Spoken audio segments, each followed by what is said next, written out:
Up next on American Restoration. I just find stuff and, hope to God somebody will buy it, and Rick's usually the man. Wow. What's that? Oh my God. Oh my God. That's hot. Believe it or not, the selling price in 1956 was $225. This had to be for the wealthy. Remember back in the day when things were made by hand and people took pride in their work? My name's Rick Dale, and I bring these things back to life. Every restoration has its own set of challenges. There's no owner's manual for what we do, but there's no job we can't handle.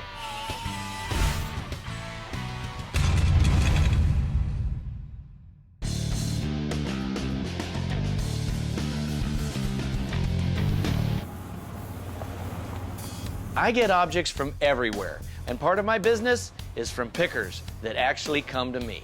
What the hell are you doing here, I'm Butch? just coming to sell you some of my prized possessions I just collected. Looks like a lot of crap. I've known Rick about 5 years, and I always stop by here on my way to the scrapyard to see if he wants to buy any of this junk. Where'd you get that shirt? I didn't know they made a flag that big. I'm just a patriotic kind of guy. I've been doing this about 10 years. I used to run heavy equipment, and there's a lot of places around here in the desert where there's just junk laying around. So I just find stuff and, hope to God somebody will buy it, and Rick's usually the man.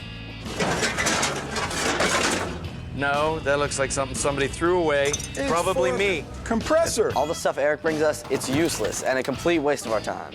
My dad always takes time to look, though. I have no idea why. Ah, here we You're go. loading Look, the up. gas pumps. You gotta need these. Do you have the other half of it? Usually there's nothing there, but it's not a waste of time because there is a chance there could be something valuable in there. Wow. What's that? How about this? My model train. Now that's hot. That's hot. I've never seen anything like that. Looks like junk to me. Something you don't need. Some more crap that we'll buy and it'll sit in the backyard. No, this is cool. That looks like actually somebody sat in it. It's got wheels on the bottom of it.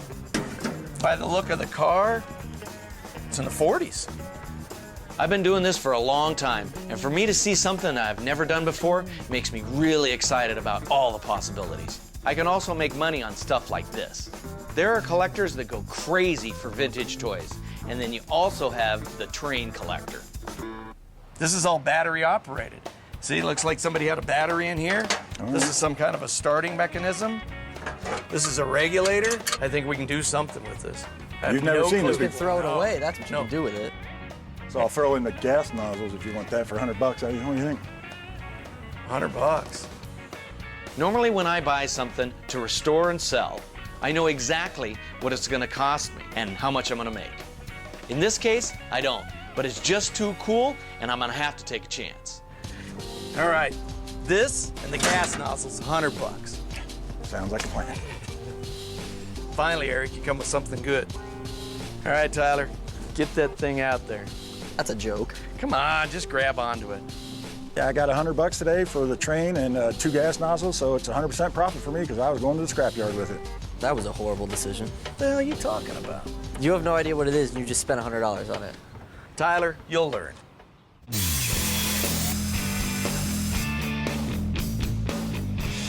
Earlier, I bought an old train from a scrapper I deal with. I took a gamble because I don't know anything about this one, so I called in an expert. So this is what I got. What is it? I'm the general manager of Real Trains. We're a manufacturer of large-scale trains used in amusement parks. Rick, I've seen a lot of pictures of these, but I haven't really seen them in person. This actually was sold to people for use in their backyards as a kid's toy. Oh, yeah? Believe it or not, the selling price in 1956 was $225. Wow, that's a lot of money back In those then. years, it was. $225 back then is like 2,000 bucks now, which means that it was rare back then. We have pictures in some of the literature. This is their ad, and they sold 200 units custom painted like that Oh, for so the this popsicle company. these are the back cars. Those were the cars that came with it. This is awesome. And came with a loop of track, which was 40 feet around. Okay. And you had to put it together. And So- putting it together was a real difficult job. Yeah. And Not very hard. Look, she's doing it. she's doing it, yes. She's even got a smile on her face. Can't be Yeah. that hard. This is something that has not changed. They always say some assembly required, and it's always a bigger headache than you signed up for. Very unusual, you have the entire inside. They used a starter motor off of an automobile. There is no speed control, it's just off on. Okay. There's also no brakes. No brakes. Stick your foot out or something, yeah. So now, if I restore this car fully original, how much is that worth? Something that a collector as opposed to a runner would want probably about $4,500. Oh my God. Oh my God. Thanks, Bill. I'm Thank like you. walking on air right now. You Good deal. made my day. After hearing how much this thing's worth, it's crazy that this thing could have been heading for the scrapyard. But we lucked out, now it's here. The only question is, can I fix it for the right price so I can make some money on it? One of the big projects we have going on right now is this vintage toy train.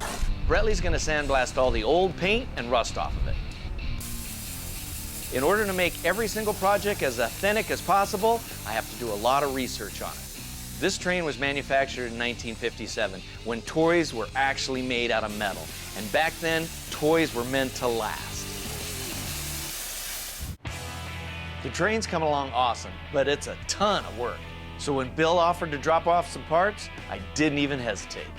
It's gonna cost a little money, but it's gonna save a lot of time. Those are just perfect. Those are exactly like the original. Ideally, I like to use all original parts and just restore them. It's awesome. But when you're dealing with something so rare, sometimes you just have to manufacture them. It lowers the value a little, but you could spend the rest of your life searching for them and never find them. So there's 8 of these, there's 2 long straights, and there's 2 short straights. God dang, those are nice. I want to thank you guys very, very much. Anytime. Our pleasure. I could not have done that without Our you. pleasure, Rick. Thank you. We've been working really hard on this train that I bought from a scrapper. I plan on reselling this thing, so I want it to look just like it did back in the day. The problem is, we don't have the train back cars that it had when it was new, so we're gonna have to make them from scratch. What I need is 13 inches by 40 inches. We have to have the base, and then we're also gonna do some wooden slats to hold the kid inside there so he doesn't slide off. This is a perfect job for my own kid, so Tyler and Cowboy are gonna make the base. Get it in there right now. All right, Here we go. ready? Push. The lip on the steel will make it a much stronger body. Perfect, 90-degree angle. Has to be so precise. Nice. What's really important is that we make both of them exactly the same. Make it very accurate because we need that cut exactly down that line. If we're off a 1/16 of an inch, it's gonna look different. So it's very important for us to hit that thing right on the head. All right.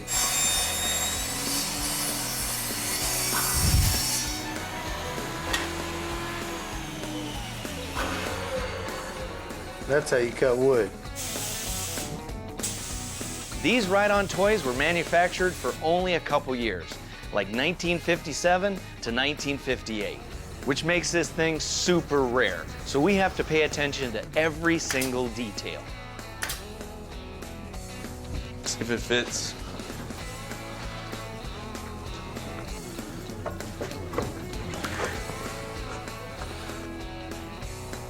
Okay. That looks nice. Nice. That's awesome, huh? Oh, yeah. Make this thing from scratch. We're the We already. Attaboy! A few weeks ago, I bought a train. And after restoring it, my buddy Bill was able to set us up with a potential buyer. He's coming by today to look at it, so we really gotta blow him away. The instructions had a picture of this 50s housewife actually putting this thing together. I'll tell you, this some assembly required, it's a pretty tough job.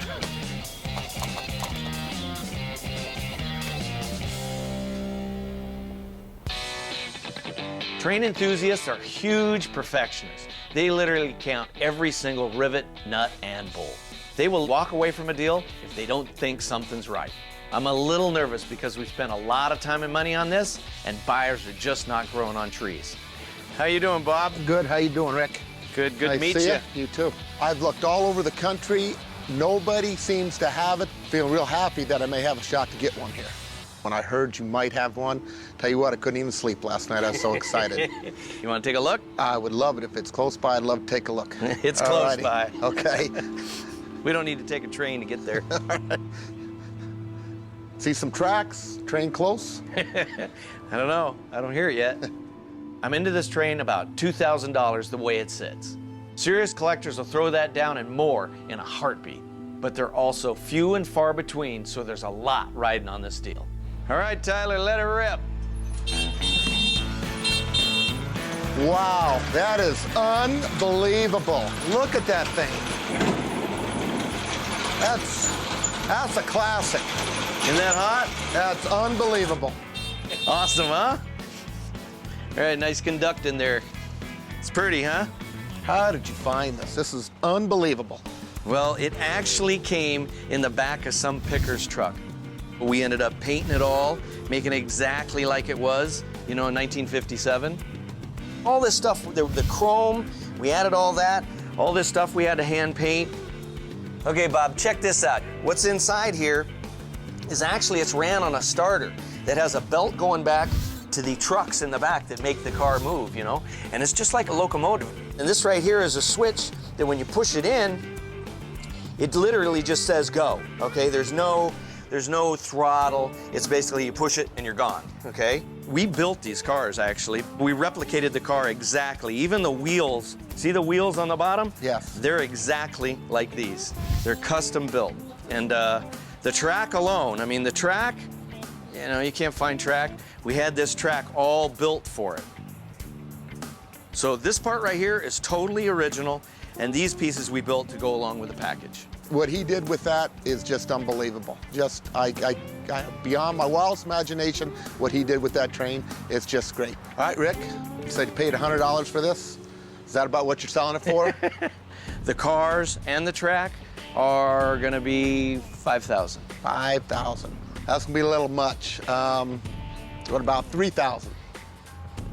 This thing is like, it's got weeks and weeks of work in it, along with the track. I mean, we had to literally manufacture the track. Let's just split the difference, $4,000. I got cash. All right. Okay, all right, we got a deal. Cash. Cash is king. This train turned out beautifully, and it was a lot of fun. And getting paid ain't bad either.